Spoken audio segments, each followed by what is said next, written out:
Hello everyone, welcome back to my channel. This is Daria Piano. Today's video will be about something that most of you who play piano for some time have encountered is Alberti bass. Alberti bass is a common type of accompaniment pattern used by classical sonata composers such as Mozart, Haydn, Beethoven and other composers of the 18th century. And because this repertoire is so integral for any pianist, I think it will be very beneficial for me to present some challenges that this type of accompaniment brings and how to tackle these, how to practice this pattern so you feel like fish in the water when it comes up in any new piece. I will mention what Alberti bass is, why it's called so. I will mention the most common type and other types that you may see in the classical sonata form, what kind of challenges it presents, and how to tackle these challenges to make sure that your Alberti bass sounds effortless, as it should be in the classical sonata form, because it's an accompaniment pattern, and the melody should be more prominent. An accompaniment should be effortless and light, and always in the shade of the melody. And it's not as easy to achieve as it might seem at the first glance. There are very many intricate details that I will explain to you. So what exactly is the Alberti bass pattern?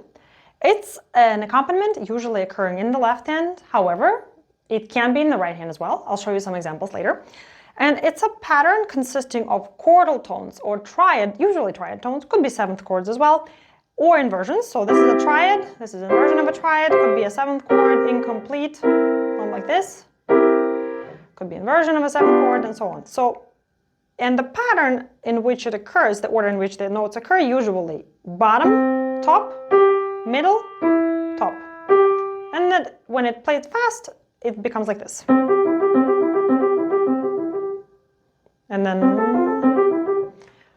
And this pattern is named after Domenico Alberti, who was an Italian composer and amateur pianist. And he used this pattern a lot in his compositions. He was not the first to use it, so don't think that he's an inventor of it, no. But he got lucky, and this pattern carries his name through centuries already for a long time, and we know it as Alberti bass. So this is the most basic type, or something like this. There are other variations that I will illustrate later. And while I illustrate them, I will walk you through the challenges that they present. So first that this pattern needs to show is the lightness, the effortlessness. It has to be smooth, rhythmically even. And it's not so easy to achieve. And I'll show you the reason why. So one of the examples is from Mozart. This is Sonata number 16. It's a simple sonata. It says the name simple. Opus 545 by Köchel. And this is how it looks. And the left hand pattern is like this.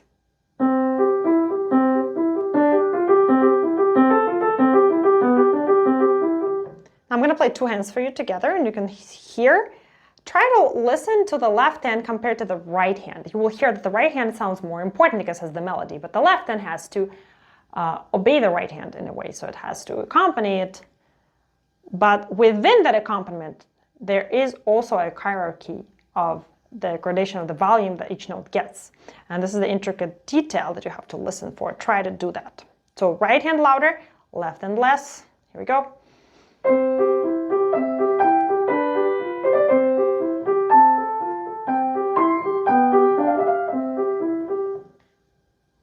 Now I'm going to play only the left hand and try to hear what is that hierarchy.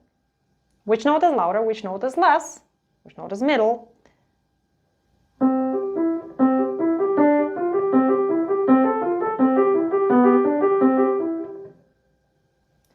So if you got it right, then you should be getting louder on the bass because it gives the basis for the harmony.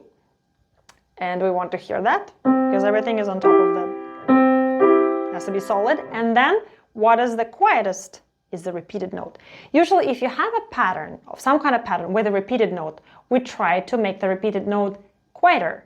Because simply, it's not interesting to listen to something that's getting banged over your head over and over.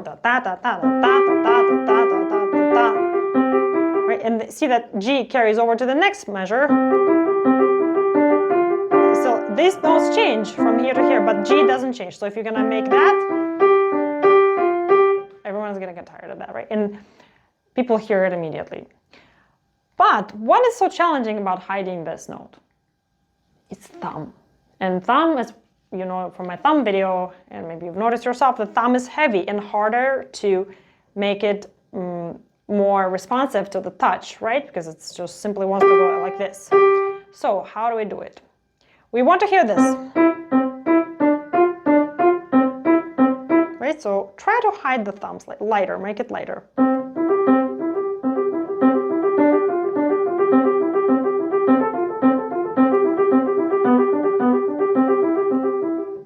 I repeated everything twice.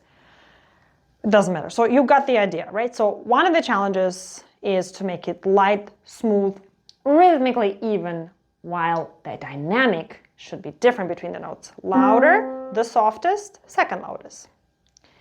Also, while you are making the bass louder and the top note quieter, it also shouldn't be such a huge difference where you're gonna have the bass only. That's too much, right? So you have to have some kind of balance there too. So it's not so easy, and it's done with the ear. You have to hear it. I'll tell you how to do it a little bit later. So let's move on to different pattern. Here I'll show you from the B flat major sonata. And this is where there is one black note in the middle. So this is the black note. So different types of triads, as you might know, have different position of white and black notes. Some triads has no black notes at all. Some triads have no white notes at all. Some have one black note on the bottom. Some have two. So all of this will make a difference in how you play. You need to make slight adjustment to the position. And they might be also different fingerings, depending on what kind of notes you're getting. So this is all will be subtle changes that you need to be attuned to making if you want to continue a smooth Alberti bass, because you move from one pattern. For example, here, you move from F minor to a larger, this G7 chord, then G triad, and so on, right? Now, I'm gonna show you how I do that passage up to here with my left hand.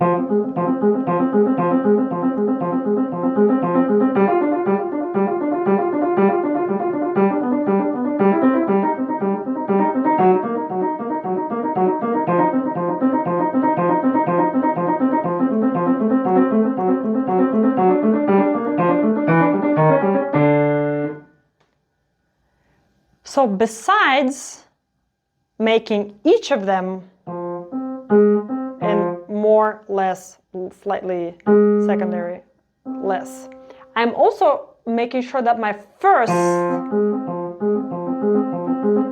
is heard more if it's repeated all the time, right? And I'm going to highlight the changes of harmony. So if I have, I'm not going to do every time on F, right? So I know one F has already happened, so it's all the same. So I'm going to hide it slightly. So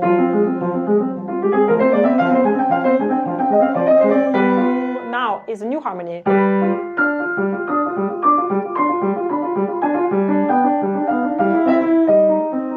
Especially here. I'm making an agogic accent there, meaning I'm slowing down, I'm stretching time slightly just to show you.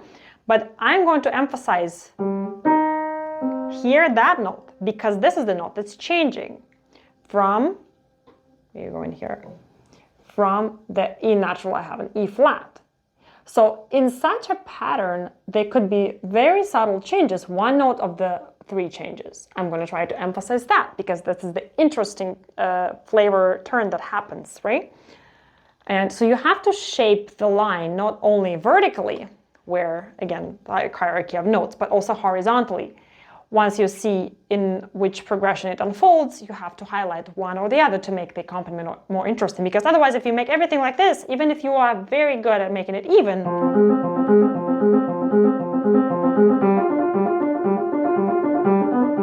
I still can't do it without them. No change, right? But I want to kind of make tiny bit of emphasis there.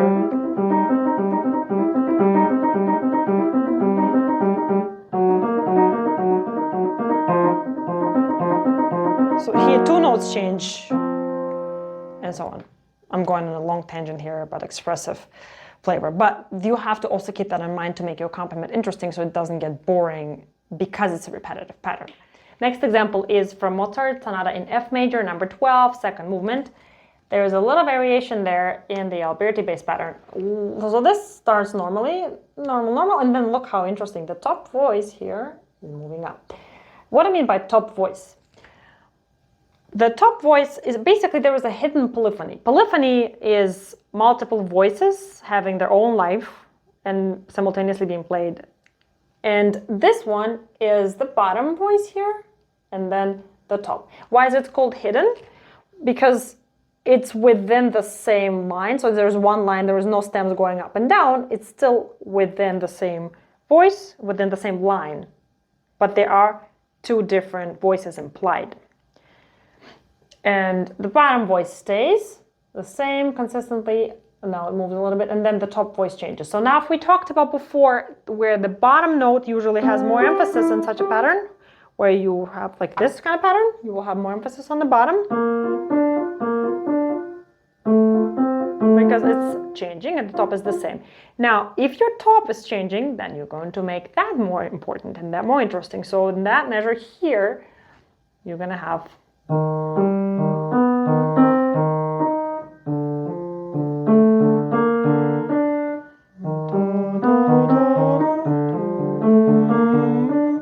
like, right? So it's a separate life. So hidden polyphony is essential for type of Alberti bass. And this is why we have hierarchy of the volume between the notes, because it has to do with stratas, those layers that they have. So I'm going to try to play for you that part, both hands first, and then the second, left hand only. So you can hear those subtle differences in sound that I'm making.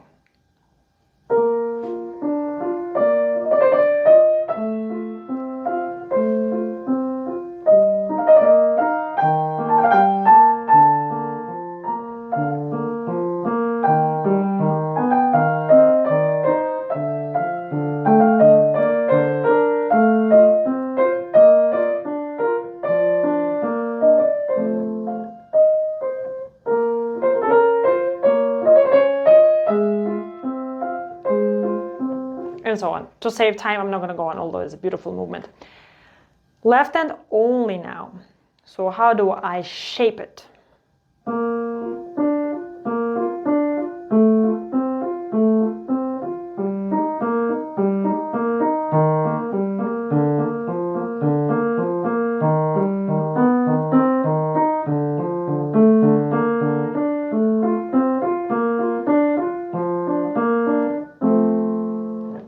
So if you heard, I kind of had this. And then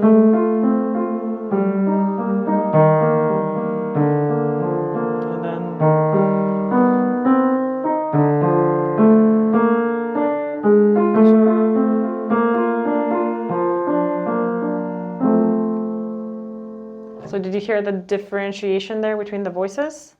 And that's what makes it accompaniment bloom. It makes it 3D. There is complexity in it that is hidden, and if you are attuned to hearing it, then you can show it in your playing.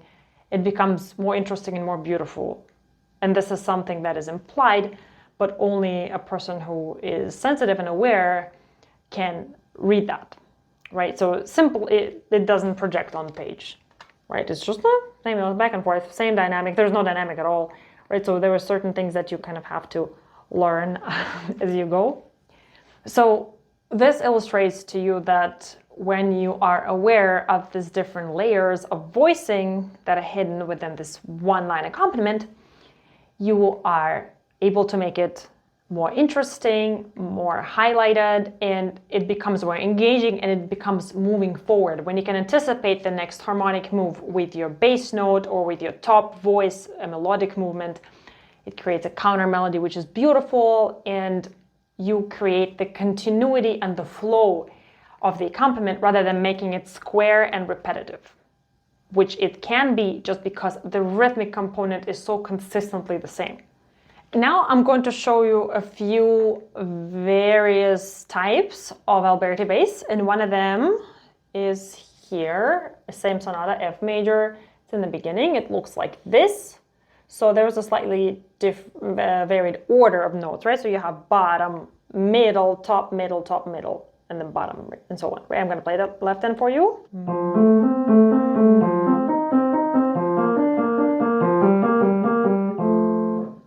What kind of challenge is presented here? So we see that we have F major, all white notes. 5, 3, 1, easy. That's super easy. And again, bass more, less, right? And then going up. And then the next one is, so first of all, you need to stretch and to turn from here, quickly here. This is already inconvenient, so jumping to a different position, and sometimes it's uncomfortable fingering. This is not the most uncomfortable example, I'll show you more later, but this already presents a challenge. Thumb on the black key, it's not as simple as this, right? And then you have to go, this is fine, actually this is quite comfortable, and then you have a 4-finger and 2-finger. 4-finger is not the strongest, as we know, but so this is a pattern where you have quick changes each measure. So you have to make sure that your hand becomes flexible and easily adaptable to the new position, even with uncomfortable fingering and even with quick changes. Moving on to the next example, and this is a little elaborate here, is by Beethoven. I'm going to show you how it looks. Notice where is your Alberti bass? Right here, right? This looks, first 4 notes look normal and then goes up. Then, okay, normal, and then look at the bottom voice moving. It's a melodic voice, melodic line, right? Here we go, let's repeat it. And then look on this page. It's a big gap now between the bottom note and the top. That's tricky. Look, the gap gets even bigger. I'm going to sight read that. I practiced like for 5 minutes, so it's not an easy part. So I might make some mistakes, I apologize. But you get the idea of what kind of challenges you can have.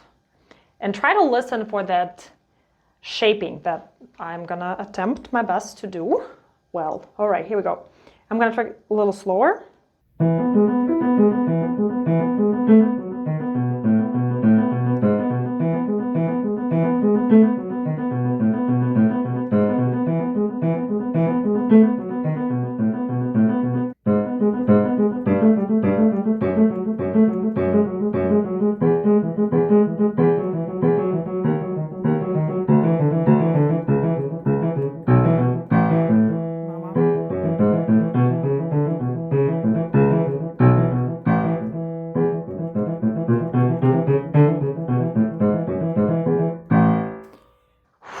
Yeah, that was not easy. So you can see that what kind of challenges you have here and how accurate you need to be while you're still thinking, okay, this is more, this is a line that I need to show, that the bass line, right here, there's the bass line, G sharp, G natural, F sharp, and so on. I'm gonna have to show that with my shaping. And if I have a new harmony, I'm gonna somehow want to show, sorry for the blurry video, want to show the change a little bit. I'm not saying I'm going to accent it huge, but you want to make sure you are aware that you're hearing the change so the listener can also hear that as well. Next example has this type of variation of Alberti bass. Now, what happens? We have 2 notes that are stuck together now on the bottom, and I played as an interval, and then we have a separate note by itself on the top. I'm going to play that for you.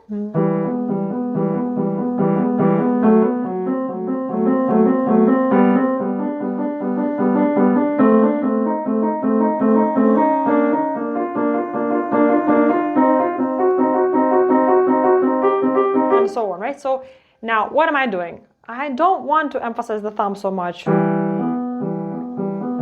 I don't want to emphasize this every time either. So I want to shape it. First beat is always more important. It's the strongest beat. And then I'm going to kind of taper off in this kind of envelope. It's like a pulse, a constant wave. Now slide. Now I want to show a little bit that I'm moving from here. So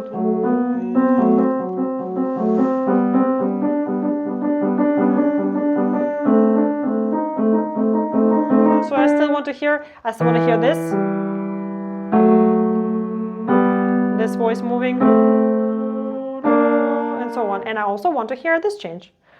So the top voice.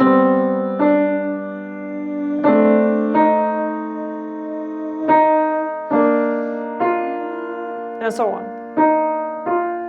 So I just played this separately, this note, moving to that note, and then I played the B, moving to C, and moving to D. So again, this is a hidden polyphony that you have to be aware of. Here is something similar to what we've seen in Mozart before, but now your low note is held while these are repeated. This is also from Beethoven. I'm going to play that part.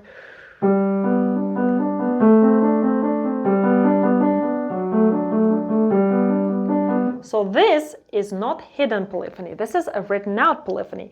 And how is this different from this? Because now we can see that this bottom note does have a different stem. It's going down, this bottom note. And these are going up. This is a quarter note.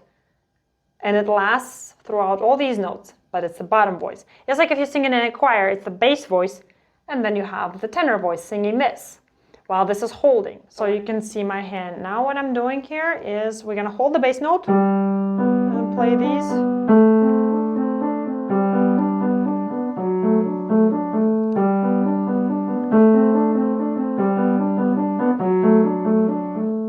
And you hear that's definitely much louder, right? Than this. This is lighter. And by the way, I hope you did notice what I'm doing with my hand here.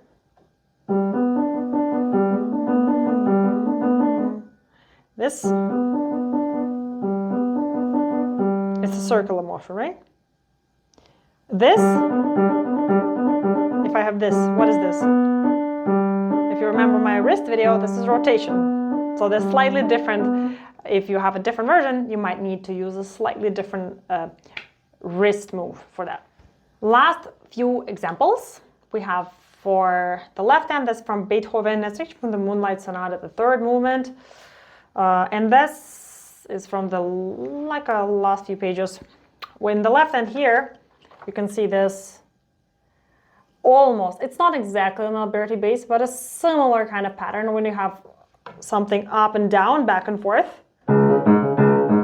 Because this is not exactly all the chordal tones, but it's a wider distance. And now here, look, it's even in both hands at the same time, right? And the spot that everybody loves is the fast one.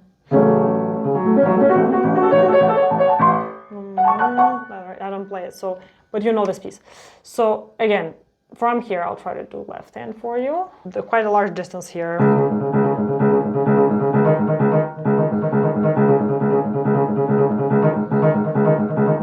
And so on, right? And then when it goes together, and then here,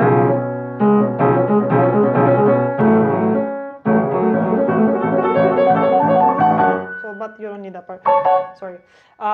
So that is another example, and the same right on the following page here, same sonata. Here's an example in the right hand.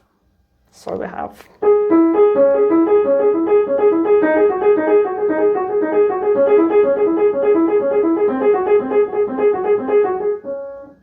Right, do you see that? So what? Now it's not the most comfortable because of the position where your fingers are in its black keys, and it's 4 and 2. I'll show you what I'm doing here.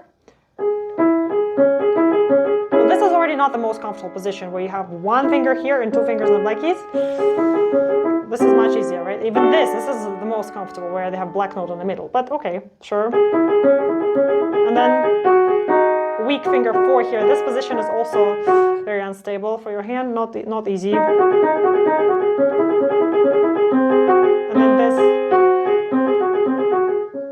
but it is in the right hand. And last but not least, this one I'm learning now is the Mozart Fantasia in C minor. Is beautiful.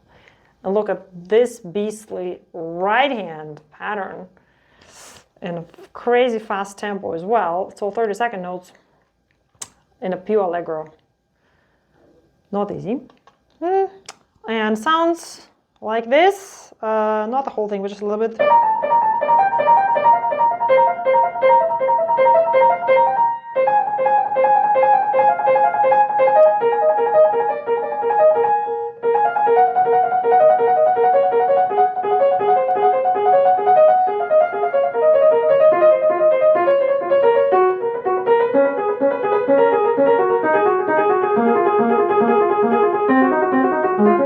And so on. So I'm going to show you my right hand.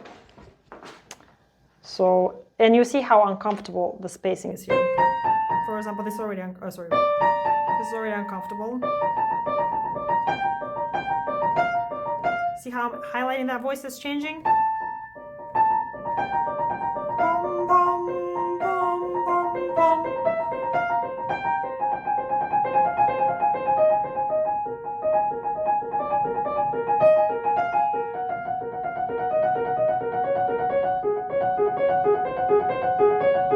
And then here, it's my idea, I'm doing that middle voice more, but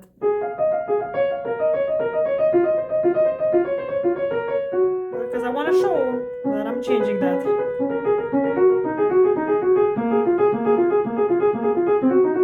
Okay. You understand what I mean? So even in the right hand, you can have that. And actually, here it happens in both hands, kind of at the same time. Except this, you have a melodic voice here too, moving in the left hand.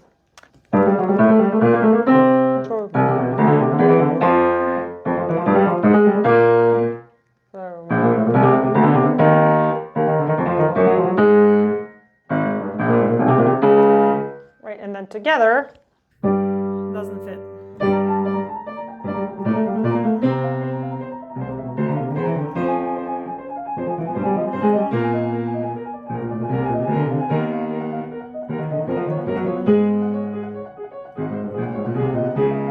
This is it for today's video. I hope it was helpful, and those of you who are learning your sonatas will be able to implement it in your pieces to make sure your Alberti bass sounds engaging and delightful, and it shows hidden voices and different hierarchies, and it's just more fun to play rather than make it boring and square, which it may appear when you look at it. And I will post a little bit more videos from my previous recordings, like before 2 months ago. I have a few left that I haven't edited yet, so it will be one more on the wrist coming and one more on the basic surf piano playing, and maybe a sight reading video. And thank you for watching my channel. Thank you for supporting, and I'll see you in the next video, hopefully soon. Bye.